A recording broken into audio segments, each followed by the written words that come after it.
Il suffit d'une seconde pour que toute une vie bascule dans le noir. Bonjour à tous, je m'appelle Geneviève Dubois, j'ai aujourd'hui 88 ans et ce que je vais vous raconter est sans doute la chose la plus difficile que j'ai gardée dans mon cœur pendant des décennies. Mais avant de commencer, je vous invite à mettre un petit j'aime à cette vidéo, à vous abonner à cette chaîne et surtout à m'écrire en commentaire de quelle région de France vous m'écoutez. Cela me ferait tellement plaisir de savoir où mes mots résonnent. Je suis née en 1937 dans un petit village de la Creuse, un endroit où tout le monde se connaissait, où les secrets étaient lourds et les silences épais.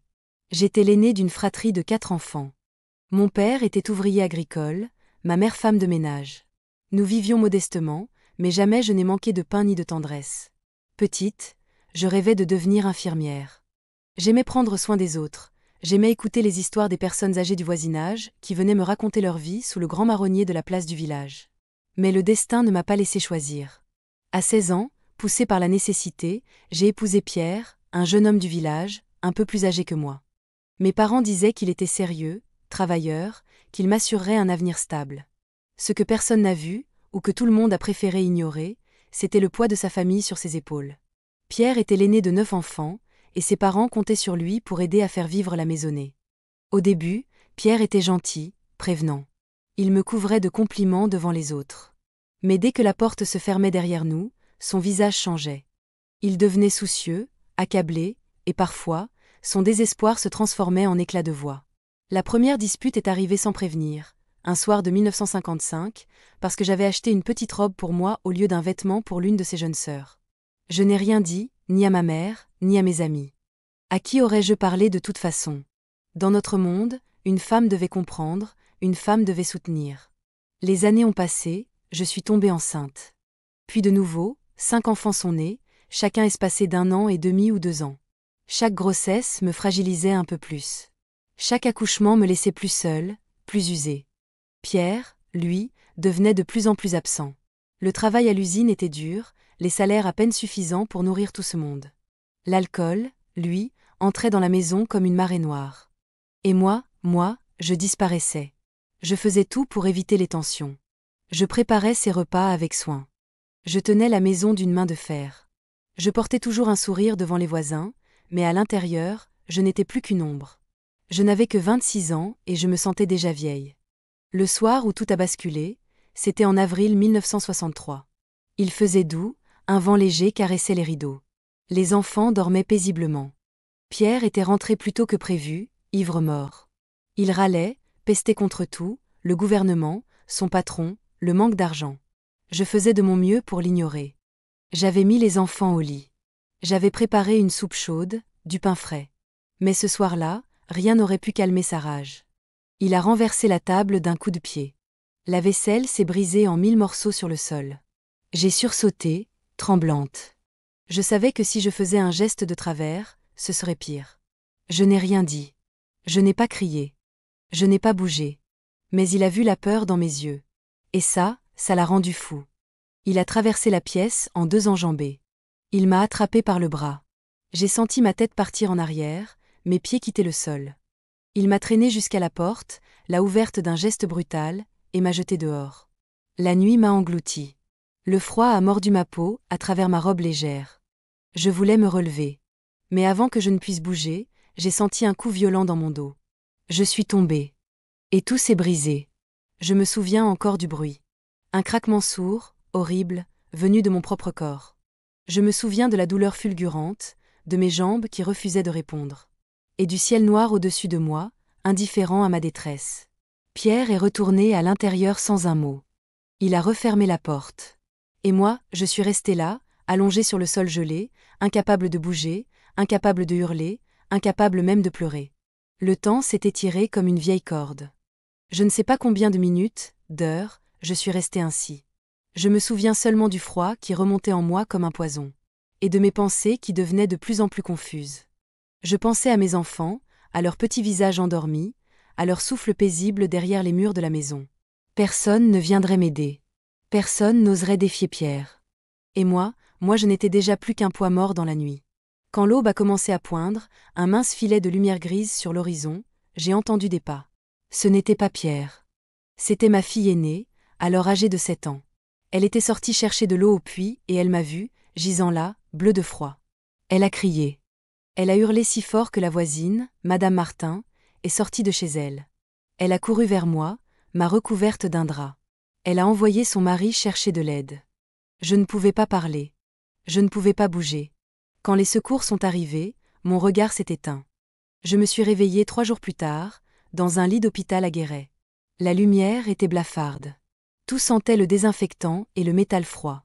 Un médecin était penché au-dessus de moi. Il a parlé doucement, comme on parle à une enfant perdue.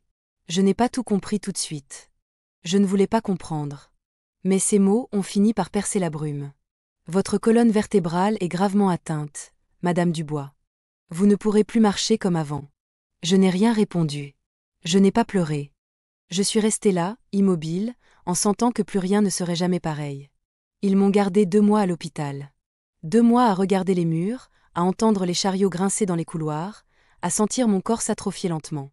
Pierre n'est venu qu'une seule fois. Il s'est tenu au pied de mon lit, les bras croisés, les yeux froids. Il a dit que j'étais une charge, que je n'avais qu'à faire attention. Il est reparti sans un regard en arrière. À ce moment-là, quelque chose s'est cassé en moi. Pas mon dos, pas mes jambes, mais cette corde invisible qui me liait à lui. Cette illusion que je devais tout supporter. Quand l'hôpital a décidé que je pouvais sortir, ils ont proposé de me renvoyer chez moi, avec des béquilles, avec des soins. J'ai refusé. Je savais que si je retournais là-bas, il finirait le travail. Et cette fois, il n'y aurait personne pour me trouver dans la nuit. On m'a transféré dans une maison de repos pour invalides en périphérie de la ville. Un lieu triste, gris, où l'on enfermait les éclopés, les fêlés, les oubliés. Je me souviens du portail en fer forgé, du grincement des roues de ma chaise sur les pavés, de l'odeur d'urine et de désespoir. Les autres résidents étaient vieux, usés, fatigués. Certains ne parlaient même plus. D'autres murmuraient des souvenirs au mur. J'avais 26 ans et j'étais l'une d'eux. Le premier mois, je n'ai pas adressé la parole à une seule âme. Je mangeais en silence. Je participais aux exercices de rééducation sans conviction. Je regardais par la fenêtre les jours gris s'étirer, les feuilles mortes tourbillonner. Parfois, je pensais à mes enfants. Je savais qu'ils étaient restés avec Pierre. Je savais que je n'avais aucun droit de les réclamer. À cette époque, en France, une femme infirme n'était rien, encore moins face à un mari respectable aux yeux du village. Je les imaginais grandir sans moi. Je priais en silence pour qu'ils oublient la peur, pour qu'ils deviennent des hommes et des femmes bons malgré le sang de Pierre qui coulait dans leurs veines. Je me répétais chaque matin que je devais tenir, pour eux, pour moi, pour quelque chose que je ne comprenais pas encore. Mais au fond, je savais que je survivais plus par instinct que par espoir. Chaque nuit, je rêvais que je courais, que mes jambes fortes me portaient à travers des champs de blé doré, que je dansais pieds nus sous un ciel d'été. Et chaque matin, je me réveillais dans ce corps cassé, ce corps qui ne répondait plus. Certains jours, je pensais à en finir. Ce serait facile, ici. Personne ne poserait de questions. Mais à chaque fois, une voix intérieure murmurait. Pas encore. Tiens bon, attends. J'ai attendu. Je ne savais pas quoi. Je ne savais pas qui. Mais j'ai attendu. Et un jour, elle est arrivée. Je me souviens du jour où elle est arrivée. C'était un matin humide de mars 1964. La pluie tambourinait doucement contre les vitres sales du foyer. L'odeur de l'humidité, du savon froid et des médicaments flottait dans l'air. Aussi lourde qu'une couverture mouillée. Je fixais, comme chaque jour, l'arbre nu dans la cour intérieure. Ses branches noires griffaient le ciel gris, semblant chercher quelque chose qu'elle n'atteindrait jamais. À cette époque, je n'attendais plus rien. Ni visite, ni changement. J'étais devenue un meuble parmi d'autres. Un corps cassé que le personnel nettoyait, nourrissait, déplaçait sans vraiment le voir. J'avais 26 ans et j'étais déjà une vieille âme. Quand la porte s'est ouverte ce matin-là, je n'ai pas tourné la tête. Plus rien ne méritait d'être regardé, mais j'ai entendu. Des pas rapides, différents. Pas lourds comme ceux des infirmières, ni traînants comme ceux des pensionnaires. Un pas vif, insolent presque. Et puis une voix jeune, cassée par la rue mais pleine de feu, résonna dans le couloir. Je suis pas venue ici pour lécher les sols, hein? Je n'ai pas souri. Je n'ai pas réagi. Mais pour la première fois depuis des mois, quelque chose dans ma poitrine a bougé. Elle s'appelait Josiane. Je ne l'ai appris que plus tard. Au début, pour moi, elle était juste ce tourbillon de vie qui passait devant ma porte, faisant voler derrière elle l'odeur de cuir mouillé, de tabac bon marché et de révolte. Josiane avait 18 ans. Elle ne portait pas l'uniforme blanc des aides-soignantes. Elle avait un pantalon trop large, des bottes abîmées et un vieux manteau d'homme jeté sur ses épaules comme une armure. Elle ne faisait pas partie du personnel. On l'avait envoyée là, disaient les rumeurs, pour échapper à la prison. Travaux d'intérêt général, disait-on. Mais elle disait qu'elle était venue parce qu'au moins ici, on ne la regarderait pas de travers. La première fois que nos regards se sont croisés, elle passait dans le couloir, traînant un chariot plein de draps propres. Je l'ai regardée brièvement. Elle m'a regardé aussi. Et dans ses yeux, je n'ai vu ni pitié ni dégoût, seulement de la curiosité. Et peut-être un éclat de colère contre le monde. Elle n'a pas baissé les yeux, moi non plus. Et c'était déjà quelque chose. Les jours ont passé. Josiane était différente. Elle parlait fort, riait parfois, même quand personne ne répondait. Elle n'avait pas peur de se salir les mains. Elle n'avait pas peur de toucher les corps tordus, les visages déformés, les regards vides. Moi, je continuais à me taire. J'avais appris que le silence était plus sûr que les mots. Mais elle ne respectait aucune règle. Un matin, elle est entrée dans ma chambre sans frapper. Elle portait un seau d'eau et une brosse. Elle a jeté un œil à ma chaise roulante, puis à moi. Et elle a dit, « Toi, t'as pas le profil pour moisir ici. » Elle a frotté le sol en sifflant, sans attendre de réponse. Je l'ai détestée ce jour-là. Parce qu'elle avait osé dire à voix haute ce que je n'osais même plus penser. Que j'étais en train de pourrir vivante. Après cela, elle revenait souvent. Parfois pour nettoyer. Parfois pour bavarder toute seule. Parfois pour simplement s'asseoir au pied de mon lit, jambes croisées, les yeux perdus dans ses propres pensées. Petit à petit, sans que je comprenne comment, elle a commencé à occuper l'espace vide autour de moi. Et un jour, elle a fait quelque chose que personne d'autre n'avait fait depuis des mois. Elle a posé une tasse de thé fumant sur ma table de chevet. Pas un gobelet en plastique. Pas une bassine d'eau froide. Un vrai thé. Dans une vraie tasse. Avec une biscotte, même si elle était cassée. Je l'ai regardée, méfiante. Elle a haussé les épaules et dit « Ben quoi ? Même les reines boivent du thé, non ?» Je n'ai pas répondu. Mais j'ai tendu la main. Et à cet instant précis, quelque chose de minuscule, de fragile s'est rallumé en moi. Pas une flamme. Juste une étincelle. Josiane ne parlait jamais de sa vie avant l'hospice. Mais par petits morceaux, à travers ses gestes, ses silences, j'ai deviné. Elle venait d'un quartier pauvre de Paris. Elle avait grandi dans la rue. Entre la faim, le froid et les coups. Elle n'avait pas connu la douceur, ni l'enfance, ni la confiance. Elle avait volé pour survivre. Elle avait menti pour s'en sortir. Et malgré tout, ou peut-être à cause de tout cela, elle portait en elle une force brute, indomptable. Moi, j'avais été élevée dans l'obéissance, dans la résignation. Elle avait été forgée dans la lutte. Deux mondes qui n'auraient jamais dû se croiser. Et pourtant, jour après jour, elle a commencé à me tirer hors de mon oubli. Elle me racontait ses rêves absurdes.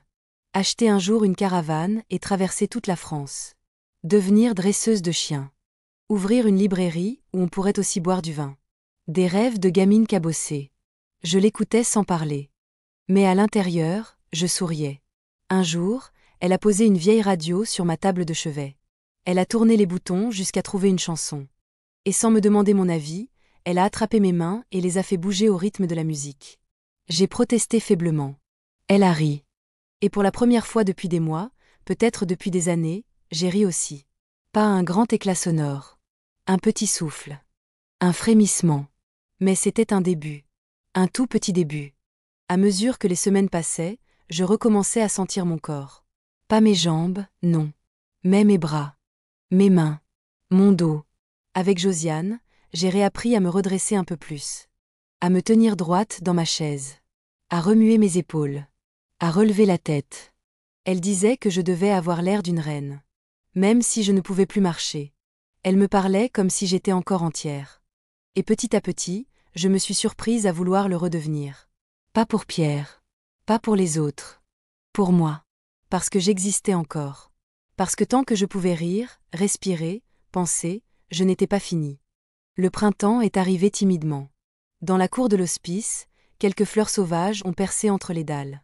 Les vieux résidents les regardaient sans vraiment les voir. Mais moi, je les regardais. Avec avidité. C'était la première fois depuis longtemps que je ressentais l'envie d'admirer quelque chose. Josiane, elle, continuait son manège quotidien. Elle se moquait du personnel. Elle apportait des fruits en cachette. Elle racontait des histoires extravagantes, parfois sûrement inventées, juste pour voir si j'allais sourire. Et moi, malgré moi, je redevenais humaine. Un après-midi, elle est arrivée avec un livre. Un roman. Elle l'a posé sur ma couverture. Je n'avais pas touché un livre depuis mon accident. Mes mains tremblaient quand je l'ai ouvert. Les lettres dansaient devant mes yeux embués. Mais j'ai lu une page, puis 2, puis 10. Josiane m'a regardée, bras croisés, un sourire en coin. Et elle a dit « Tu vois, t'es pas morte ». Cette phrase, balancée à la légère, m'a frappé plus fort que n'importe quel sermon, que n'importe quelle prière. Je n'étais pas morte. J'avais mal. J'étais brisée. Mais je vivais. Et tant qu'il y a de la vie, il y a une chance. Petit à petit, l'idée a germé dans mon esprit. Je ne pouvais pas rester ici. Pas finir mes jours à attendre la mort comme les autres fondus dans l'ombre de l'oubli. Je ne savais pas comment. Je ne savais pas où. Mais je devais partir. Un matin, alors que Josiane nettoyait ma chambre en sifflant, j'ai posé la question, d'une voix rauque que je ne reconnaissais plus. « Tu crois qu'on peut s'en aller d'ici ?» Elle a arrêté de bouger. Elle a tourné la tête vers moi, ses yeux brillant d'une lueur que je n'avais jamais vue. Et elle a simplement dit « On peut tout faire ». Ces mots, dans sa bouche, sonnent comme une promesse. Une promesse folle. Une promesse dangereuse. Mais une promesse quand même. Et moi, qui n'avais plus rien à perdre, j'ai décidé d'y croire. La décision était prise. Je devais partir. Mais comment ? Je n'avais ni argent, ni contact, ni jambes valides. J'étais une femme brisée, oubliée du monde, dans un hospice qui était censé être ma dernière demeure. Pourtant, la petite étincelle allumée par Josiane ne s'éteignait plus. Elle brûlait, faible mais tenace, et chaque jour, elle me donnait une force nouvelle. Josiane, elle, était la reine des systèmes D. Elle connaissait les rues de Paris comme sa poche, savait comment se procurer tout et n'importe quoi, et surtout, elle avait ce don inné pour se tirer des situations les plus inextricables. Quand je lui ai fait part de mon projet, elle m'a regardé, ses yeux sombres s'illuminant d'une malice que j'avais appris à aimer. « Alors, on prépare la cavale, ma petite Geneviève ?» a-t-elle lancé, et c'est la première fois que j'ai senti une pointe d'espoir dans mon cœur. Nous avons commencé à planifier en secret. Chaque soir, une fois le personnel endormi, Josiane venait dans ma chambre. Nous parlions à voix basse, éclairés par une lampe de poche volée. Elle apportait des cartes de la région, de vieux journaux, et nous échafaudions des scénarios, les uns plus fous que les autres. Elle me posait des questions sur ma vie avant, où j'avais grandi, où j'avais rêvé d'aller. Et moi, je me surprenais à lui raconter des bribes de mon passé, des souvenirs que je pensais enterrer à jamais. Les champs de blé de ma Creuse natale, l'odeur du pain chaud qui sortait du four de ma mère, les rires de mes frères et sœurs. Josiane écoutait, silencieuse, et pour la première fois, je me sentais écoutée, comprise, sans jugement. Notre premier obstacle, c'était l'argent. Je n'avais rien. Pierre avait toujours gardé la main sur le peu que nous avions. Josiane, elle, avait quelques économies, fruits de petits larcins et de boulots au noir. Pas de quoi acheter un château, ma vieille, mais ça paiera quelques tickets de train et un sandwich, disait-elle en riant. Il nous fallait plus. Josiane a eu l'idée. Elle s'était liée d'amitié avec un cuisinier du foyer, un homme discret et solitaire qui avait connu des galères similaires aux siennes. Elle l'a convaincu de nous aider, en échange de quelques bouteilles de vin et d'une promesse d'évasion future. Il était chargé de nous trouver de la nourriture non périssable et de nous procurer un sac de sport assez grand pour que je puisse y transporter quelques affaires. Il a réussi à nous avoir un petit paquet de biscuits, du fromage sec, une bouteille d'eau et une couverture chaude. C'était peu, mais c'était un début. Le deuxième obstacle, c'était ma mobilité. Mes béquilles étaient encombrantes, et je ne pouvais pas parcourir de longues distances. Josiane a passé des jours à fouiller les placards du foyer. Elle a trouvé une vieille poussette d'enfant, abîmée, mais encore fonctionnelle. Elle l'a rafistolée, a renforcé les roues, a rajouté des sangles. « Ce sera ta Rolls-Royce, ma petite Geneviève », m'a-t-elle dit avec fierté. Je l'ai regardée, émue. Une poussette. Pour la première fois depuis des mois, je n'avais plus honte de mon corps. J'avais un moyen d'avancer. Le jour de l'évasion, c'était un vendredi soir de juin. La nuit était chaude et étouffante. Un orage menaçait. Le personnel était occupé à préparer le dîner. Les pensionnaires dormaient ou regardaient la télévision. Josiane est venue me chercher à 22h, juste après la ronde de nuit. Elle portait ses bottes et son manteau d'homme. Elle avait un petit sac à dos sur l'épaule et une lampe de poche à la main. « Prête pour l'aventure ?» m'a-t-elle chuchoté. J'ai hoché la tête, mon cœur battant la chamade. Nous avons traversé les couloirs en silence. Chaque craquement de parquet, chaque souffle du vent me faisait sursauter. Josiane ouvrait les portes avec une prudence infinie. Nous sommes arrivés à l'arrière du bâtiment, près de la cuisine. Le cuisinier nous attendait. Il nous a ouvert la porte de service et nous a fait signe de sortir. Il nous a donné une dernière poignée de main et nous a souhaité bonne chance. Puis il a refermé la porte derrière nous. Nous étions libres. Libres, mais perdus. Il faisait noir. L'air sentait le goudron et la terre mouillée. Le foyer était à la périphérie de la ville, et nous étions entourés de champs et de routes désertes. Josiane a poussé ma poussette avec une force incroyable. Je me suis accrochée au poignet, mon corps secoué par les cahots. Nous avons marché pendant des heures, sans savoir où nous allions. Le vent s'est levé, charriant des gouttes de pluie. L'orage a éclaté. Le tonnerre grondait, la foudre déchirait le ciel. Nous nous sommes abrités sous un arbre, trempés jusqu'aux os. On va faire comment ? Ai-je demandé, ma voix brisée par le froid et la peur. Josiane a allumé une cigarette. La flamme de son briquet a illuminé son visage fatigué mais déterminé. On va pas mourir ici, ma vieille. On va trouver un endroit. Et elle a sorti une vieille carte de sa poche. Une carte froissée, tachée, illisible. On va vers le sud. Vers le soleil. Vers la mer. Nous avons repris la route. Le soleil est apparu, un disque pâle et fatigué. Nous avons marché sur le bord de la route, essayant d'éviter les rares voitures qui passaient. Chaque muscle de mon corps me faisait souffrir. Ma colonne vertébrale hurlait à chaque mouvement. Mais je serrais les dents. Pour Josiane. Pour cette nouvelle vie que nous cherchions. À la tombée de la nuit, nous avons trouvé un petit abri de fortune sous un pont. C'était sale, humide, mais c'était un toit. Nous avons partagé nos biscuits et notre fromage, bu quelques gorgées d'eau. Josiane a allumé un petit feu avec des brindilles et du papier. La chaleur nous a un peu réchauffés. Je me suis blottie sous la couverture, et j'ai regardé les étoiles. Je ne me souvenais pas de la dernière fois que j'avais vu les étoiles. C'était beau. Et pour la première fois depuis longtemps, je me suis sentie en paix. Les jours suivants ont été une succession d'épreuves. Nous avons marché sur des routes de campagne, nous sommes cachés dans des granges abandonnées, nous avons fait la manche dans des villages isolés. Parfois, des gens nous regardaient avec pitié. D'autres avec méfiance. Certains nous ont donné un peu de pain, un verre de lait. D'autres nous ont chassés à coups de balai. Josiane était ma force. Elle ne se plaignait jamais. Elle me poussait quand je n'en pouvais plus. Elle me racontait des blagues pour me faire rire. Elle me chantait des vieilles chansons populaires pour me faire oublier la douleur. Un après-midi, nous étions assises au bord d'une route, sous un soleil de plomb. J'étais épuisée. Mon corps ne répondait plus. Je n'en peux plus, Josiane, ai-je murmuré, les larmes coulant sur mes joues. Je vais rester ici. Elle s'est assise à côté de moi, m'a prise dans ses bras. Elle a posé sa tête sur mon épaule. On a fait tout ce chemin, Geneviève. On va pas s'arrêter maintenant. Et elle m'a raconté son rêve. Son rêve de vivre près de la mer. Dans une petite maison, avec un jardin. Et de s'occuper de chiens errants. Elle parlait avec une telle passion que je me suis sentie emportée. J'ai hoché la tête. Et nous avons continué. Au bout de 2 semaines d'errance, nous sommes arrivés dans une petite ville du Limousin. Il y avait une gare. Josiane a regardé le panneau d'affichage. Un train pour Bordeaux. C'est notre chance, ma vieille, a-t-elle dit. De Bordeaux, on pourra descendre vers la côte. Nous n'avions pas d'argent pour 2 billets. Josiane a eu une idée. Elle a attendu que le quai soit désert. Puis, d'un coup de tête, elle a poussé ma poussette à travers les barrières. Elle m'a fait monter dans le train. Et elle s'est cachée sous le siège. Nous avons voyagé toute la nuit, entassés l'une contre l'autre, le cœur battant à tout rompre. Au petit matin, le train s'est arrêté. Nous sommes descendus à Bordeaux. La ville était immense, bruyante, pleine de monde. Je n'avais jamais vu une si grande ville. Josiane était à l'aise. Elle connaissait les recoins, les passages secrets. Elle a trouvé un petit café ouvert et a réussi à négocier 2 cafés et 2 croissants en échange de quelques pièces glanées ici et là. Nous avons mangé en silence, observant le monde qui s'éveillait. Alors, la mer ?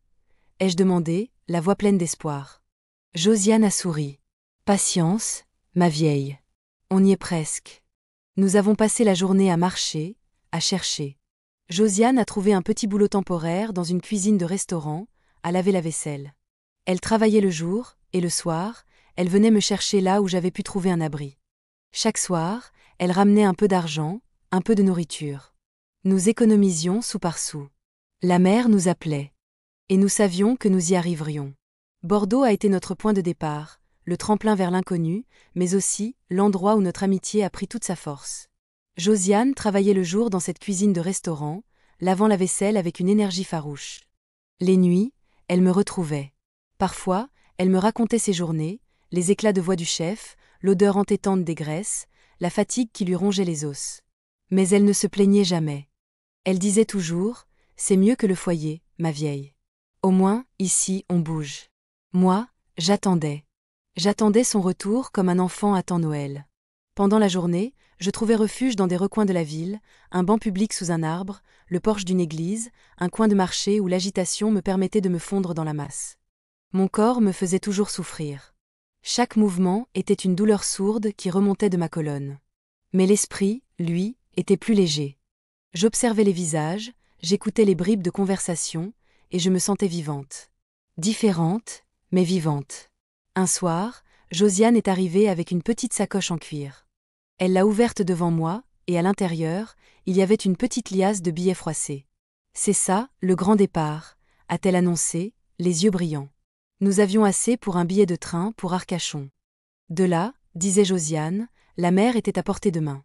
Le lendemain matin, avant l'aube, nous étions à la gare. L'air était frais et salé, annonçant déjà la proximité de l'océan. Le quai était presque vide. Je me sentais fébrile. Josiane a acheté les billets, l'un pour elle, l'autre pour moi. Elle m'a aidé à monter dans le wagon. Le train était vieux, les sièges usés, mais peu importait. Nous partions. Le voyage a été court. À travers la vitre, je voyais les pins défiler, la lumière devenir plus claire. Puis, d'un coup, le bleu. Un bleu immense, profond, qui s'étendait à perte de vue. La mer. J'avais les larmes aux yeux. Je n'avais jamais vu la mer de ma vie. Je n'avais jamais cru que je la verrais un jour. Josiane m'a serré dans ses bras. On y est, ma petite Geneviève. On y est. Arcachon était une ville de vacances, avec des maisons colorées, des bateaux dans le port, des odeurs d'iode et de friture. Le soleil était chaud sur ma peau. Nous nous sommes dirigés vers la plage. Le sable était doux sous mes mains quand Josiane m'a aidé à descendre de ma poussette. J'ai posé mes mains dans l'eau fraîche et salée. La vague m'a caressé. À cet instant, j'ai eu l'impression que toute la douleur, toute la misère, s'éloignait avec la marée. Mais le rêve ne pouvait durer. Nous n'avions pas d'argent pour un logement. Nous avons passé les premières nuits à dormir sur la plage, cachés sous une jetée. Le vent était froid la nuit, le sable s'infiltrait partout. Josiane était inquiète. On peut pas rester ici, ma vieille, on va finir par attraper la mort. C'est Josiane qui a eu l'idée de chercher un travail saisonnier. Elle a frappé à toutes les portes des restaurants, des hôtels, des petits commerces. On la regardait de travers, elle était jeune, sans expérience, et parlait comme une gamine des rues. Mais sa détermination était telle qu'un jour, un vieux pêcheur, bourrumé au grand cœur, lui a proposé un petit travail.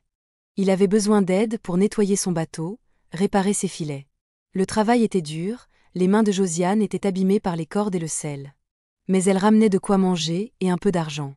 Pendant qu'elle travaillait, je restais près du port. Je regardais les bateaux partir et revenir. J'écoutais les mouettes. J'observais les touristes, leurs rires légers, leurs visées insouciantes. J'enviais leur liberté. Et pourtant, en voyant Josiane revenir chaque soir, fatiguée mais le sourire aux lèvres, je savais que notre liberté, à nous, était bien plus précieuse. Nous l'avions gagnée de haute lutte. Un jour, alors que Josiane était au travail, j'ai croisé une femme. Elle était âgée, son visage était buriné par le soleil et le vent. Elle vendait des coquillages et des petits objets artisanaux sur le port. Elle m'a regardé avec un regard doux, sans pitié. Elle s'est assise à côté de moi. « Vous êtes de passage ?» a-t-elle demandé, sa voix rauque. J'ai hoché la tête. Elle s'appelait Simone. Elle vivait seule, dans une petite cabane sur les hauteurs. Elle avait perdu son mari pendant la guerre, et ses enfants étaient partis vivre à Paris. Elle était seule, mais ne semblait pas malheureuse. Elle m'a offert un café chaud et un morceau de pain. J'ai raconté mon histoire, par petites touches, sans tout dévoiler. Elle a écouté, sans m'interrompre. Quand j'ai terminé, elle m'a regardé dans les yeux. La vie est une chienne, parfois. Mais elle nous donne toujours une chance. Il faut juste savoir la saisir. Elle m'a proposé de nous héberger, Josiane et moi, pour quelques nuits. Elle avait une petite pièce à l'arrière de sa cabane, simple, mais propre. J'ai accepté avec gratitude. Josiane était folle de joie en apprenant la nouvelle. Nous avons emménagé le soir même. La cabane de Simone était petite, mais elle était remplie de chaleur. L'odeur du café flottait dans l'air, des livres s'entassaient sur les étagères. Simone nous a préparé un repas simple, une soupe de poisson et du pain. C'était le premier repas chaud que je mangeais depuis des semaines. Simone était une femme de peu de mots, mais ses silences étaient réconfortants. Elle nous laissait vivre notre vie, sans poser trop de questions. Elle nous offrait sa présence, sa bienveillance. Josiane continuait son travail avec le pêcheur. Moi, je passais mes journées sur le port, observant la vie, dessinant parfois avec un vieux crayon trouvé par terre, des paysages marins, des visages de pêcheurs. Je n'avais jamais dessiné de ma vie. Mais ici, au bord de la mer, mon esprit s'ouvrait à de nouvelles choses. Quelques semaines se sont écoulées. L'argent rentrait, doucement. Nous avons commencé à rêver d'un petit chez nous.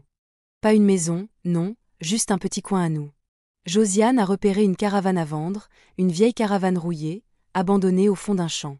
Elle n'avait pas de roue, mais elle avait un toit et une petite cuisine rudimentaire. « C'est parfait, ma vieille », a-t-elle dit. « On la réparera. Et ce sera notre palace. » Avec les économies de Josiane et un peu d'argent que Simone nous a prêté, nous avons acheté la caravane. Elle était lourde, et nous avons mis des jours à la traîner jusqu'à un petit terrain vague en bordure de la ville, un endroit discret et un peu sauvage. Nous avons commencé les travaux. Josiane était bricoleuse. Elle réparait le toit, colmatait les fuites. Moi, je nettoyais l'intérieur, je frottais les surfaces. Nous avons trouvé de vieux draps pour faire des rideaux, de vieilles planches pour fabriquer une table. Petit à petit, la caravane prenait forme. Elle devenait notre foyer. Un soir, alors que le soleil se couchait sur l'océan, nous étions assises devant notre caravane, en train de manger du pain et du fromage. Le vent soufflait doucement. Les étoiles commençaient à scintiller dans le ciel. Josiane m'a regardée, les yeux brillants. « On l'a fait, Geneviève. On a notre maison. » J'ai hoché la tête, un sourire aux lèvres. C'était une petite maison, fragile et précaire. Mais elle était à nous. Elle était notre liberté. Et elle avait un goût de victoire. Je pensais à mes enfants. Je me demandais s'ils étaient en sécurité. S'ils étaient heureux. Je savais que je ne pouvais pas revenir. Mais je savais aussi que je devais être forte. Pour eux, pour Josiane, pour la femme que j'étais devenue. Je n'étais plus cette ombre tremblante. J'étais Geneviève.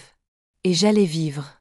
La caravane est devenue notre cocon, notre forteresse contre le monde.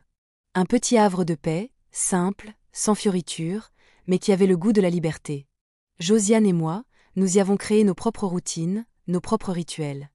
Le matin, le chant des mouettes nous réveillait. Nous buvions un café chaud, souvent offert par Simone, notre bienfaitrice aux yeux doux, puis Josiane partait travailler sur le port. Moi, je restais à la caravane. Je lisais les vieux livres que Simone me prêtait, je dessinais sur des bouts de papier, je regardais le ciel changer de couleur. J'apprenais à apprécier le silence. Les jours passaient, l'été s'installait. L'odeur du sable chaud et de la mer se mélangeait à celle des pins. Nous nous sentions bien, Josiane et moi. Nous étions devenus plus que des amis. Nous étions une famille, la famille que nous avions choisie, forgée dans l'adversité. Josiane était ma force, mon moteur. Moi, j'étais sans doute sa part de douceur, son ancrage. Elle, qui n'avait jamais connu de foyer stable, trouvait enfin un lieu où déposer ses valises, un endroit où elle pouvait être elle-même, sans jugement. Pourtant, même dans cette quiétude relative, le passé me rattrapait parfois. La nuit, je faisais des cauchemars. Je revoyais le visage de Pierre, ses yeux sombres, la porte claquant derrière moi. Je sentais la douleur dans mon dos, le froid du sol. Et mes enfants. Mes 5 enfants. J'imaginais leur visage d'aujourd'hui, leur rire, leur chagrin. Étaient-ils heureux? Avaient-ils pardonné leur mère absente? La culpabilité, cette vieille compagne, me serrait la gorge. Josiane me réveillait souvent, me secouant doucement. Elle ne me demandait pas ce que je rêvais. Elle se contentait de me serrer la main, de me dire « C'est fini, ma vieille.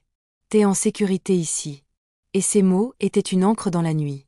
Un soir, alors que nous mangions une soupe de poisson que Josiane avait ramenée du port, elle m'a regardée avec sérieux. « Tu sais, Geneviève, il faut qu'on pense à l'hiver. La caravane, ça va pas être suffisant. Il nous faut un vrai toit. » Je savais qu'elle avait raison. L'idée de retrouver le froid, la précarité, me glaçait le sang. Nous avons recommencé à chercher. Josiane continuait ses petits boulots. Moi, je mettais de côté chaque pièce que j'arrivais à gagner en vendant quelques-uns de mes petits dessins aux touristes, ou en donnant un coup de main à Simone pour ses coquillages. Les touristes étaient parfois amusés par cette vieille femme en fauteuil roulant, qui dessinait des paysages marins avec une telle passion. Certains achetaient mes croquis, par pitié ou par curiosité, mais peu importait. Chaque souhaitait une brique pour notre avenir. Un après-midi, Josiane est revenue du port, le visage radieux. J'ai trouvé, Geneviève. J'ai trouvé. Elle avait l'air d'une gamine qui venait de découvrir un trésor. Elle m'a traînée jusqu'à un quartier un peu plus retiré de la ville, un endroit où les maisons étaient plus modestes, plus anciennes. Et là, au fond d'une petite impasse, se tenait une minuscule maisonnette en pierre. Elle était délabrée, les volets étaient cassés, le jardin était une friche. Mais elle avait une âme. La propriétaire est une vieille dame qui est partie en maison de retraite. Elle cherche à la louer à bas prix, juste pour qu'elle ne reste pas vide. J'ai parlé avec elle, elle a eu pitié de nous. La maison n'était pas un palais, loin de là. Il n'y avait qu'une seule pièce principale, un petit coin cuisine et une salle d'eau rudimentaire. Le tout sentait le moisi et le temps passé. Mais il y avait une cheminée, une petite cour où pousserait peut-être un jour un rosier, et une fenêtre qui donnait sur la mer. On a signé le contrat. C'était un contrat de location solidaire, un bail qui prenait en compte notre situation précaire. Nous avons payé le premier mois de loyer avec fierté. Notre foyer était enfin un foyer en dur. Les travaux de rénovation ont commencé. Josiane était infatigable. Elle grattait les murs, réparait les fenêtres, ponçait les vieux meubles que l'on nous avait donnés. Moi, je l'aidais à ma manière, en peignant les volets, en nettoyant les recoins. Simone venait nous apporter des repas chauds, des conseils. Les voisins, des pêcheurs et des petits artisans, nous ont aidés. Ils nous apportaient des outils, des matériaux de récupération. Sans un mot, ils nous intégraient à leur communauté. Ils voyaient notre détermination, notre courage. Et pour la première fois de ma vie, je me sentais acceptée, non pas malgré mon infirmité, mais avec.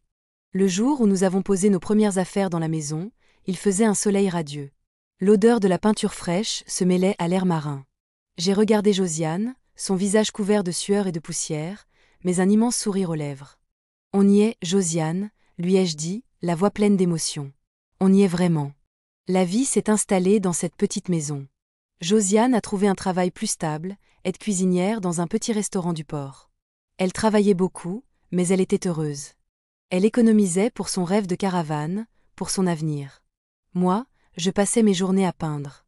Je peignais la mer sous toutes ses lumières, les visages des marins, les bateaux colorés. Je vendais mes toiles sur le port. Mes dessins, si simples au début, s'étaient transformés en véritables tableaux. Ils plaisaient. Les gens achetaient mes œuvres, pas par pitié, mais par admiration. J'avais trouvé ma voie. Je gagnais ma vie, même si c'était modestement. Et je me sentais utile. Nous recevions souvent Simone pour le thé. Elle nous racontait des histoires d'autrefois, des légendes du port, des anecdotes sur les habitants. Elle était devenue notre grand-mère de cœur, celle qui nous enveloppait de sa sagesse tranquille. Les années ont passé. J'avais 30 ans. Puis 40. Puis 50. Je me souviens de mes 50 ans. Josiane avait organisé une petite fête surprise. Simone et quelques voisins étaient là. Il y avait un gâteau, du cidre et de la musique. Je riais aux éclats, entourée de ces personnes qui étaient devenues ma vraie famille. C'était un bonheur simple, un bonheur vrai. Je pensais à mes enfants. Je me disais qu'ils avaient grandi. Qu'ils avaient peut-être leur propre famille. Je n'avais jamais cherché à les contacter. La peur du rejet, la honte de mon passé, la conviction que je n'étais pas assez bien pour eux, m'avaient toujours tenue. Et puis, je me disais que j'avais refait ma vie. Que j'étais heureuse. Que je ne voulais pas troubler leur monde, s'ils étaient heureux. Josiane, elle, a fini par réaliser son rêve. Quand elle a eu 35 ans, elle a acheté une belle caravane, neuve. Elle a décidé de partir, de parcourir la France, de découvrir le monde. Mon cœur s'est serré quand elle me l'a annoncé. Mais je savais que je ne pouvais pas la retenir. Elle était née pour être libre, pour courir le monde. Elle m'a serré dans ses bras, les larmes aux yeux. Je reviendrai, ma vieille. Promis. Et toi, tu viendras me voir. J'aurai des chiens. Et on fera la fête. Elle est partie. J'ai regardé sa caravane s'éloigner au loin, jusqu'à disparaître. La petite maison m'a paru vide. Mais je savais qu'elle reviendrait. Et moi, je continuais à peindre la mer. La vie, malgré les vagues, continuait. Et je me sentais forte. plus forte que jamais. Le départ de Josiane a laissé un vide immense. La petite maison, qui avait été si pleine de rires et de projets, est devenue silencieuse. Je me suis sentie un peu perdue, un peu désemparée. Simone, ma voisine aux yeux doux, a senti ma solitude. Elle est venue plus souvent, s'asseyant sur le pas de ma porte, me racontant ses journées, me parlant du marché, des pêcheurs, des commérages du village.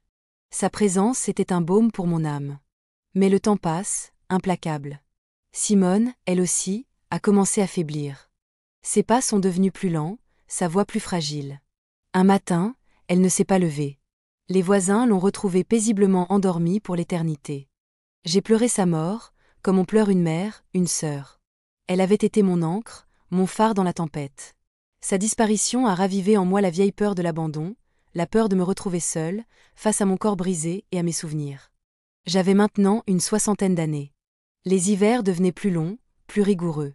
Mes douleurs articulaires s'intensifiaient. Le fauteuil roulant, qui avait été ma liberté, devenait parfois une prison. Je ne pouvais plus peindre avec la même dextérité, mes mains tremblaient. Les touristes se faisaient plus rares sur le port en basse saison. L'argent rentrait difficilement. Mais je me suis accrochée. J'avais appris à me battre, à survivre. J'ai commencé à confectionner des petits objets en macramé, des bijoux avec des coquillages ramassés sur la plage. Ils étaient simples, modestes, mais ils plaisaient. Je les vendais sur mon petit étal, juste à côté de l'endroit où Simone avait autrefois vendu ses coquillages. La mer continuait d'être ma muse, ma force.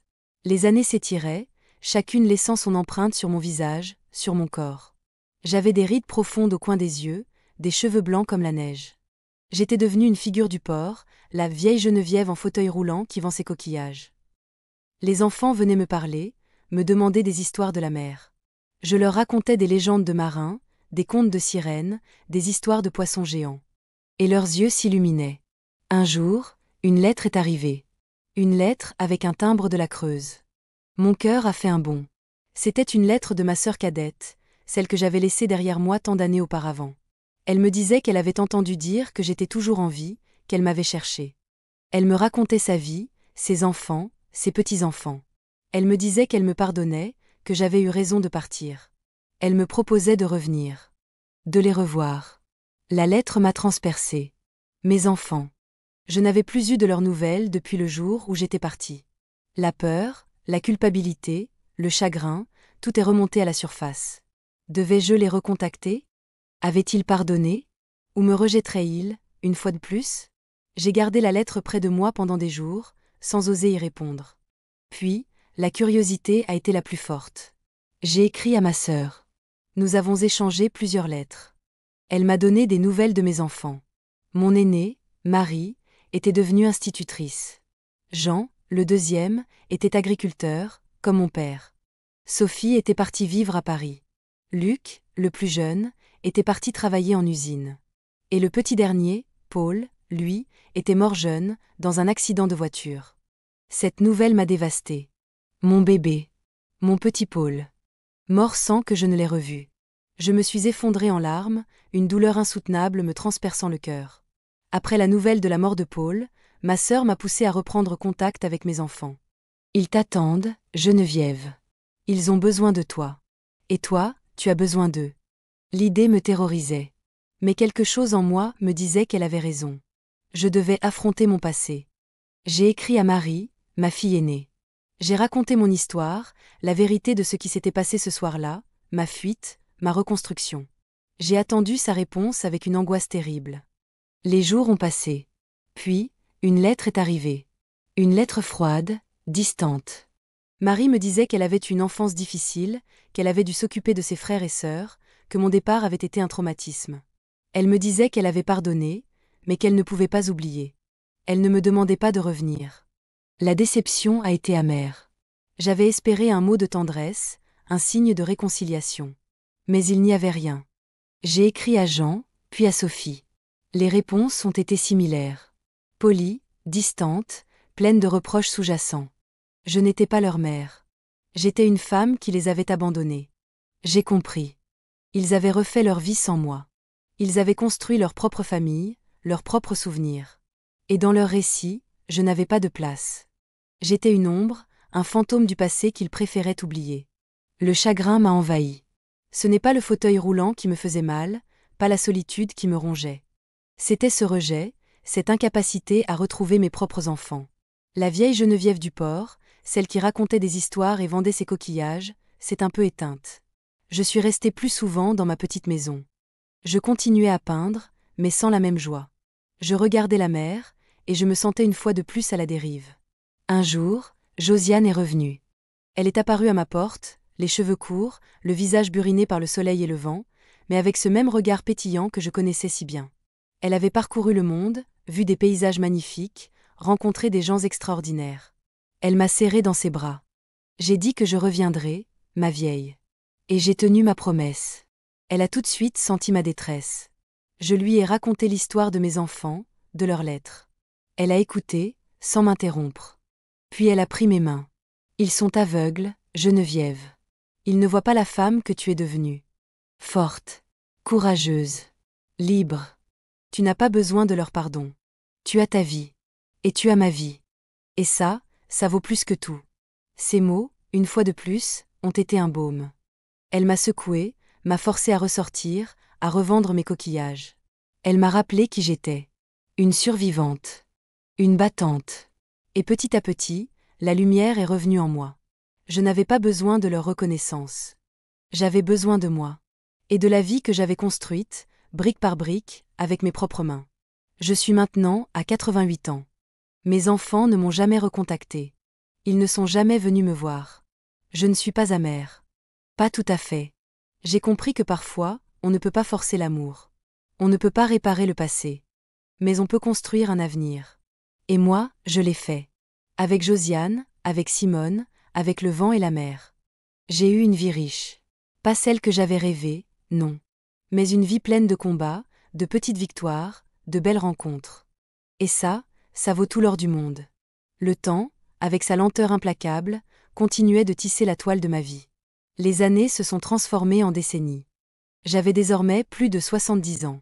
La petite maison du port était devenue le reflet de mes souvenirs, chaque objet, chaque bibelot racontant une partie de mon histoire.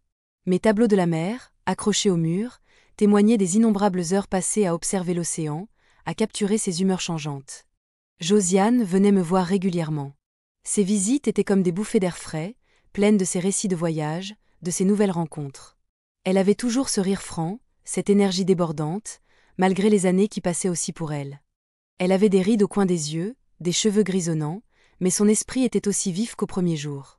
Elle me parlait de ses chiens, des chiens errants qu'elle recueillait et soignait dans sa caravane, des âmes cabossées qu'elle sauvait, comme elle m'avait sauvée autrefois. Je l'écoutais, fasciné par sa liberté, par sa capacité à vivre chaque jour comme une aventure. Elle était la preuve vivante que la vie, même brisée, peut être magnifique. Elle me disait, « Tu sais, Geneviève, la vraie richesse, c'est pas ce qu'on accumule. C'est ce qu'on vit, ce qu'on donne, ce qu'on partage. » Et je savais qu'elle avait raison. Mes douleurs physiques s'accentuaient. Le fauteuil roulant était mon seul moyen de me déplacer. Mes mains tremblaient davantage, rendant la peinture plus difficile. Mais je n'ai jamais cessé. Chaque coup de pinceau était un acte de résistance, un cri silencieux contre la vieillesse qui me rattrapait. Je ne vendais plus mes tableaux avec la même facilité, mais quelques fidèles clients, des habitants du port, des touristes réguliers, continuaient de me soutenir. Ils venaient me parler, me demander des nouvelles, et parfois, ils repartaient avec une de mes toiles, un morceau de ma vie à emporter chez eux. Les hivers étaient devenus rudes. Le vent s'engouffrait par les vieilles fenêtres de ma maison, le froid mordait jusqu'aux os. Les journées étaient longues, solitaires. Je pensais souvent à mes enfants. Je me demandais s'ils pensaient à moi, même un instant. Le silence était assourdissant. J'avais essayé de leur écrire une dernière fois, il y a quelques années, une lettre simple, sans reproche, juste pour leur dire que je les aimais. Je n'avais jamais eu de réponse. J'avais fini par accepter. Le deuil d'une famille vivante est parfois plus douloureux que celui des morts. Un jour, une jeune femme est venue frapper à ma porte. Elle avait la vingtaine, le visage doux, les yeux brillants de curiosité. Elle s'appelait Louise. Elle était étudiante en art et faisait un reportage sur les artistes locaux. Elle avait entendu parler de la vieille dame en fauteuil roulant qui peint la mer. Je l'ai accueillie avec méfiance au début. Je n'aimais pas parler de moi, de mon passé. Mais elle avait une douceur, une persévérance qui ont fini par briser ma carapace. Elle est revenue plusieurs fois. Elle s'asseyait sur le petit tabouret en bois dans ma cuisine, et elle me posait des questions sur ma vie, sur ma peinture, sur la mer. Je lui racontais des bribes, des anecdotes. Elle écoutait avec une attention sincère. Elle n'avait pas de jugement dans les yeux. Elle voyait la femme derrière le fauteuil roulant, l'artiste derrière les mains tremblantes. Un après-midi, elle m'a demandé pourquoi je peignais toujours la mer. J'ai réfléchi un instant. La mer, lui ai-je dit, c'est comme la vie. Elle est immense, imprévisible. Elle prend, elle donne. Elle peut être douce comme une caresse, ou violente comme une tempête. Mais elle est toujours là. Elle continue d'avancer. Et nous aussi, on doit continuer d'avancer, quoi qu'il arrive. Louise a noté mes mots dans son carnet. Elle m'a regardée avec émotion. Vous êtes une source d'inspiration, Madame Dubois, m'a-t-elle dit. Votre force, votre résilience. C'est incroyable. Notre rencontre a été un cadeau inattendu. Louise est devenue une présence régulière dans ma vie. Elle m'apportait des livres, des fournitures de peinture, des gâteaux faits maison. Elle me racontait ses cours, ses projets. Elle a même organisé une petite exposition de mes tableaux dans une galerie d'art locale. Mes toiles, exposées pour la première fois dans un vrai lieu, ont attiré l'attention. Quelques-unes ont été vendues. La reconnaissance de mes pairs, des jeunes artistes, des amateurs d'art, a été un baume pour mon cœur. À travers Louise, j'ai eu l'impression de revivre une partie de ma jeunesse. De retrouver cette envie d'apprendre, de partager. Elle était une lumière dans ma solitude. Elle est devenue ma petite fille de cœur, celle que le destin m'avait envoyée pour remplir le vide laissé par mes propres enfants. Josiane était ravie de voir ma nouvelle amie. Elle aussi avait ses propres nouvelles.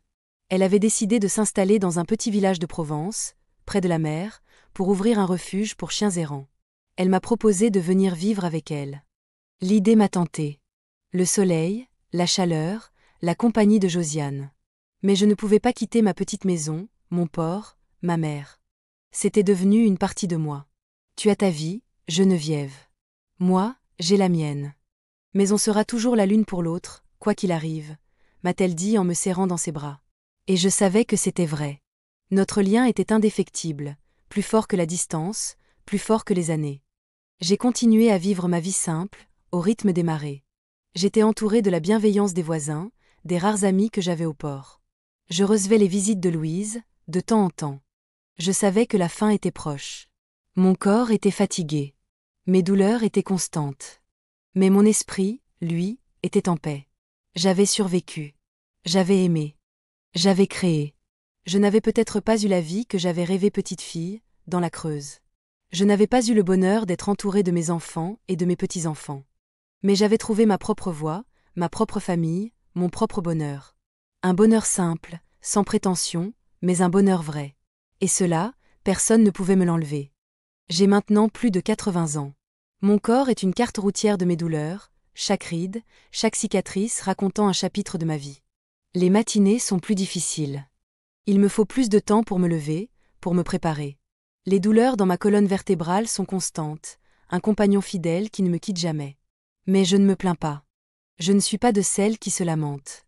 J'ai vu trop de choses, vécu trop d'épreuves pour ne pas apprécier chaque nouveau jour. Ma vue a baissé. Il m'est difficile de peindre avec la même précision.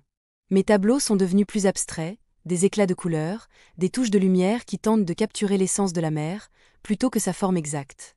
Mais l'âme y est toujours. Les touristes ne sont plus aussi nombreux à venir me voir sur le port. Les jeunes préfèrent les boutiques modernes, les gadgets brillants. Mais les quelques habitués, les vieux du port, les amoureux de la mer, continuent de s'arrêter, de me saluer, parfois d'acheter une petite toile, juste pour le plaisir de me soutenir. Louise, ma petite fille de cœur, vient me voir chaque semaine. Elle est devenue une belle jeune femme, pleine de vie, pleine de projets. Elle travaille dans une association qui aide les personnes âgées isolées. Elle a un rire clair qui remplit ma petite maison. Elle m'apporte des fruits du marché, des livres qu'elle a lus, des histoires de sa vie. Elle me parle de ses amours, de ses doutes, de ses espoirs. Elle me demande conseil, même si je ne suis qu'une vieille femme assise dans son fauteuil. Et je sens mon cœur se gonfler d'amour pour cette jeune femme qui a choisi de m'offrir sa tendresse. Elle m'a même emmenée en excursion, il y a quelques années. Une virée jusqu'à la dune du Pilat. Je n'avais jamais vu une telle immensité de sable. Elle m'a aidé à descendre du fauteuil, à marcher quelques pas sur le sable chaud, mes mains frôlant les grains fins. Le vent soufflait fort, il y avait l'odeur des pins et de l'océan. J'ai fermé les yeux, et j'ai eu l'impression d'être portée par le vent, libre, légère, comme avant. Ce jour-là, j'ai eu 20 ans à nouveau. Josiane, elle, continue ses aventures. Elle m'envoie des cartes postales de tous les coins de France.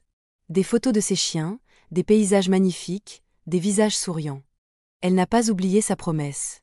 Elle revient régulièrement, parfois pour quelques jours, parfois pour quelques semaines. Sa caravane se gare sur le petit terrain vague à côté de ma maison. Nous passons des heures à parler, à rire, à nous souvenir. Elle me raconte ses périples, les rencontres qu'elle a faites, les chiens qu'elle a sauvés. Et moi, je lui raconte la vie du port, les commérages, les petites joies et les petits chagrins. Notre amitié est un trésor, une encre dans ma vieillesse. Je ne pense plus à mes enfants avec la même douleur qu'avant. Le chagrin s'est transformé en une mélancolie douce. J'ai fait la paix avec l'idée que nous ne nous reverrions peut-être jamais. Ils ont leur vie, je la mienne. Et ma vie, bien que différente de celle que j'avais imaginée, est pleine. Pleine d'amour, d'amitié, de beauté. Je regarde le miroir. Je vois cette vieille femme, les cheveux blancs, le visage marqué par le temps, le corps usé. Mais dans ses yeux, il y a une lueur. La lueur d'une femme qui a traversé les tempêtes, qui a connu la douleur, la perte, l'abandon. Mais qui n'a jamais abandonné. Qui a toujours continué à se battre. À créer. À aimer. Je pense à cette nuit d'avril 1963, où j'ai été jetée dehors, brisée, laissée pour morte. À cet instant, je n'aurais jamais imaginé que je serais ici, aujourd'hui, 60 ans plus tard, dans cette petite maison au bord de la mer, entourée de l'amour de Josiane et de Louise, peignant encore la mer, malgré mes mains tremblantes. La vie est étrange, n'est-ce pas? Elle nous donne des coups, nous met à l'épreuve. Mais elle nous offre aussi des cadeaux inattendus. Des rencontres improbables. Des renaissances. J'ai appris que le bonheur ne se trouve pas toujours là où on l'attend. Il se niche dans les petites choses. Dans un rayon de soleil sur l'océan. Dans le rire d'une amie. Dans la chaleur d'un café chaud. Je suis consciente que ma vie touche à sa fin. Chaque jour est un cadeau. Je continue à remercier le ciel. Pas pour les miracles spectaculaires, non. Mais pour les petites merveilles de chaque jour. Pour l'odeur du pain chaud. Pour le sourire d'un enfant. Pour la main d'une amie, posée sur la vôtre sans un mot. Pour la lumière dorée du soir qui enveloppe la mer comme un manteau de velours. Pour la simple, l'extraordinaire, l'inestimable beauté d'être encore là. D'être encore moi. Mon histoire est presque terminée. Je n'ai pas eu les 10 000 mots en une seule fois, mais je suis là, avec vous, et je suis reconnaissante de pouvoir partager ces fragments de ma vie. Je vous demande de bien vouloir me laisser un dernier j'aime sur cette vidéo, et de vous abonner, car la suite de mon histoire, ce sont les derniers mots que je vous confierai. Aujourd'hui, j'ai 88 ans. Ma petite maison au bord de la mer est mon refuge, mon temple. Le vent siffle parfois à travers les fissures des vieilles fenêtres, le sel de l'océan ronge les volets. Mais je me sens bien ici. Chaque matin, le bruit des vagues est la première chose que j'entends en me réveillant. C'est une mélodie apaisante, une promesse que la vie, malgré tout, continue son cours. Mes journées sont plus calmes maintenant. Je ne peins plus autant, mes mains sont trop faibles. Mais je passe des heures à regarder la mer, à observer les mouettes qui tournoient dans le ciel, les bateaux qui partent et reviennent. Je me souviens des pêcheurs qui passaient me saluer, de leurs visages burinés par le soleil et les embruns. La plupart d'entre eux ne sont plus là. Le temps emporte tout, les êtres comme les souvenirs, mais la mer, elle, reste. Louise vient me voir chaque semaine, fidèle à son habitude. Elle n'est plus la jeune étudiante que j'ai rencontrée il y a tant d'années. Elle est mariée, elle a des enfants. 2 petites filles aux joues roses et au rire cristallin. Elle court dans ma petite maison, faisant voler la poussière et les silences. Elle s'assoit sur mes genoux, me demande de leur raconter des histoires. Des histoires de la mer, des histoires de mon passé, des histoires inventées juste pour les faire sourire. Je leur parle de Josiane, de Simone, des aventures que nous avons vécues. Leurs yeux s'écarquillent, pleins d'émerveillement. Et à travers elles, je revis une part de l'enfance que je n'ai pas pu offrir à mes propres enfants. Louise, elle, m'a offert la plus belle des revanches. Elle m'a permis de connaître la tendresse des petits-enfants, cette joie simple et pure que je pensais à jamais perdue.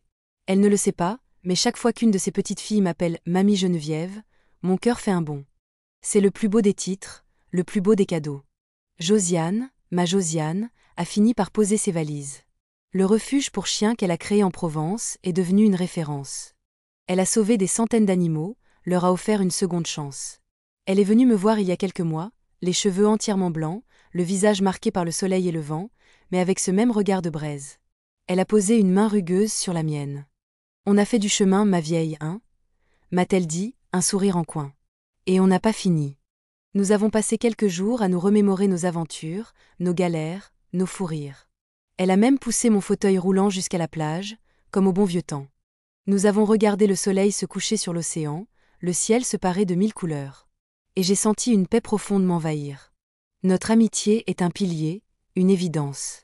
Elle est ma famille, ma sœur de cœur. Je ne pense plus à mes enfants. Leurs visages se sont estompés dans ma mémoire. Leur voix ne résonne plus dans ma tête. Je n'ai plus d'amertume. Juste un léger pincement, parfois, à l'idée que nous n'ayons pas pu réparer ce qui était brisé. Mais je sais que la vie m'a offert d'autres bonheurs, d'autres amours, d'autres liens. Et ces liens-là, je les chéris. Mon corps est fatigué, je le sens. Chaque jour est une bataille, une petite victoire. Mais mon esprit est clair. Je suis Geneviève Dubois. J'ai élevé 5 enfants seuls, même si le destin a voulu que je sois séparée d'eux. J'ai survécu à la violence, à l'abandon, à la précarité. J'ai trouvé ma place dans le monde, ma voix, ma raison d'être. J'ai construit ma vie, brique par brique, avec la force de mes bras et la ténacité de mon esprit. Je n'ai pas été une mère parfaite. J'ai mes faiblesses, mes regrets. Mais j'ai été une femme. Forte. Libre. Et je suis fière de la femme que je suis devenue. Je regarde le ciel ce matin, un ciel pâle, teinté de rose. L'odeur du sel et de la marée basse remplit l'air. C'est une belle journée pour vivre. Pour être là. Pour respirer. Et pour se souvenir que même après les tempêtes les plus violentes, le soleil finit toujours par briller. Et la mer, elle, continue de chanter sa chanson éternelle. Mon histoire touche à sa fin. Je sens que mes forces me quittent, que les mots deviennent plus lourds. Mais avant de partir, je voulais vous dire une dernière chose. Ne baissez jamais les bras. Jamais. La vie est un combat, parfois. Mais elle est aussi un cadeau. Prenez chaque jour comme une chance. Aimez ceux qui vous aiment. Pardonnez à ceux qui vous ont fait du mal. Et surtout, n'oubliez jamais qui vous êtes. Parce que même brisé, un cœur peut encore battre. Et un corps fatigué peut encore porter une âme pleine de lumière. Je vous remercie d'avoir écouté mon histoire jusqu'au bout. J'espère qu'elle vous a touché, qu'elle vous a apporté un peu de force, un peu d'espoir. N'oubliez pas de mettre un « j'aime » à cette vidéo et de vous abonner. Vos messages en commentaire ont été une lumière dans ma solitude. Merci pour tout. Voici la 10e et dernière partie de l'histoire, histoire vraie, j'ai élevé 5 enfants seuls. Aujourd'hui, aucun ne veut de moi femme âgée cœur brisé. C'est le bouquet final, les derniers mots que Geneviève vous confiera. Je me sens faible aujourd'hui, les mots me viennent plus lentement, comme des vagues qui se retirent du rivage. Le soleil d'hiver est pâle à travers ma fenêtre, mais il y a une douceur dans sa lumière, une tendresse qui enveloppe ma petite maison. Je suis assise ici, dans mon fauteuil, le regard perdu sur l'horizon, là où la mer et le ciel se rejoignent dans un baiser éternel. Ma vie, je l'ai construite avec mes mains, avec mon cœur, avec la force que je ne savais pas avoir. J'ai eu des douleurs, des peines, des désillusions. Des nuits où le désespoir me serrait si fort que je pensais ne jamais revoir le jour. Mais à chaque fois, quelque chose, ou quelqu'un, m'a tendu la main. Une parole, un geste, un regard. Une Josiane au cœur de guerrière, une Simone au sourire doux, une Louise aux yeux remplis de lumière. Et cette mère, ma compagne de toujours, qui m'a bercée, apaisée, inspirée. Je n'ai pas eu les honneurs, les richesses, la grande famille unie des cartes postales. Mon destin a pris des chemins tortueux, des virages inattendus. Mais c'est sur ces chemins-là que j'ai trouvé ma vraie liberté. La liberté d'être moi-même, sans phare, sans masque. La liberté de choisir ma famille de cœur, celle qui m'a aimée pour ce que j'étais, et non pour ce que j'aurais dû être. Je pense aux jeunes femmes d'aujourd'hui, à toutes celles qui se battent, qui sont seules, qui portent le poids du monde sur leurs épaules. Ne vous laissez jamais définir par vos blessures. Elles font partie de vous, oui. Elles vous ont façonné. Mais elles ne sont pas votre fin. Elles peuvent être le début d'une force que vous ne soupçonnez pas. Mes enfants biologiques n'ont jamais refranchi le pas de ma porte. Ils n'ont jamais cherché à combler ce vide. Et je suis en paix avec ça. L'amour ne se force pas. Le pardon ne se quémande pas. J'ai planté ma graine de tendresse ailleurs, dans d'autres cœurs. Ceux de Josiane et Louise, de leurs enfants, et de tous ceux qui, sur le port, ont croisé le chemin de la vieille Geneviève. Ma vie a été un combat constant, une succession de renoncements et de renaissances. Mais dans mon cœur, je suis droite comme un chêne battu par 1000 tempêtes et qui pourtant tient encore debout. Louise est partie vivre un peu plus loin avec un jeune homme doux et timide qu'elle a rencontré au marché. Elle vient me voir chaque semaine avec ses enfants. Mes petits-enfants de cœur. Quand elle arrive, en riant avec ses paniers pleins de fruits, je sens mon âme s'emplir de lumière. Parce que je sais que tout ce chemin de douleur, de perte, de souffrance, n'était pas vain. Il m'a mené ici, à cette vie, à cette paix, à cette renaissance dans un autre monde. Je ne sais pas combien de temps il me reste. Mais chaque matin où j'ouvre les yeux et que j'entends le vent frôler les volets, je remercie le ciel. Pas pour les miracles spectaculaires, mais pour les petites merveilles de chaque jour. Pour l'odeur du pain chaud. Pour le sourire d'un enfant. Pour la main d'une amie, posée sur la vôtre sans un mot. Pour la lumière dorée du soir qui enveloppe la mer comme un manteau de velours. Pour la simple, l'extraordinaire, l'inestimable beauté d'être encore là. D'être encore moi. Merci de m'avoir écouté jusqu'au bout. Si mon histoire a touché votre cœur, si elle vous a fait réfléchir, sourire, pleurer peut-être, je vous invite à mettre un petit j'aime à cette vidéo, à vous abonner à cette chaîne et à laisser un commentaire.